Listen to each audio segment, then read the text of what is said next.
दूसरा, इस पे गौर करो, ये आपके रिंग पिस्टन बिल्कुल ठीक है, ये यहाँ पे मिक्सचर आया, मिक्सचर कंप्रेस हुआ, मिक्सचर जल गया, मिक्सचर बाहर निकल गया। ये जो जली हुई गैसेस बाहर निकल रही हैं ना, ये समझ लेना कि यार ये जली हुई गैसेस भी इंसान के लिए ख़तरनाक होती हैं, ठीक है ना। नाइट्रोजन ऑक्साइड कहते हैं, नाइट्रोजन ऑक्साइड हमेशा जब फ्यूल जलता है ना तो वहाँ पैदा हो रही होती है नाइट्रोजन ऑक्साइड। अगर मैं सिलेंसर के मुंह के आगे आपका मुंह कर दूँगा तो आपको खांसी स्टार्ट हो जाएगी, ठीक है।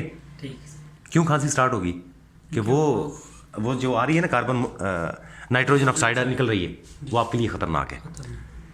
अच्छा, होता क्या है, रिंग ये कमज़ोर पड़ गए, नीचे से ना इंजन ऑयल भी ऊपर इसमें शामिल है। धमाका हुआ ना जब, तो इसके अंदर इंजन ऑयल भी शामिल हो गया, तो फिर क्या होगा, बाहर गाड़ियाँ। अच्छा, फिर क्या होगा, फिर हाइड्रोकार्बन भी साथ में पैदा हो जाएगी।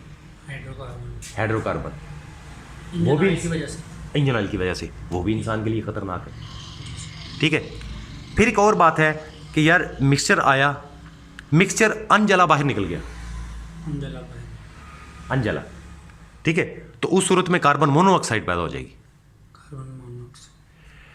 ये तीनों गैसेस जो है ना, नाइट्रोजन ऑक्साइड, कार्बन मोनोऑक्साइड और हाइड्रोकार्बन, ये तीनों इंसान के लिए खतरनाक है।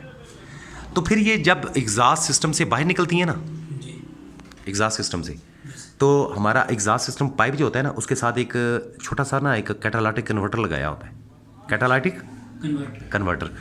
वो उन गैसेस को उसके अंदर कोई 3 किस्म के ना धाते मिक्स करके ना एक जाली सी बना के लगा देते हैं, और वो कैटालाइटिक कन्वर्टर वो इन तीनों गैसेस को जो यहाँ से ख़तरनाक निकल रही हैं, उनके साथ केमिकल रिएक्शन करने के बाद ना जब वो गैसेस बाहर आती हैं ना हमारे माहौल में, तो वो ऐसे समझ लो कि इंसान के लिए इतनी ख़तरनाक नहीं रहती, ठीक है।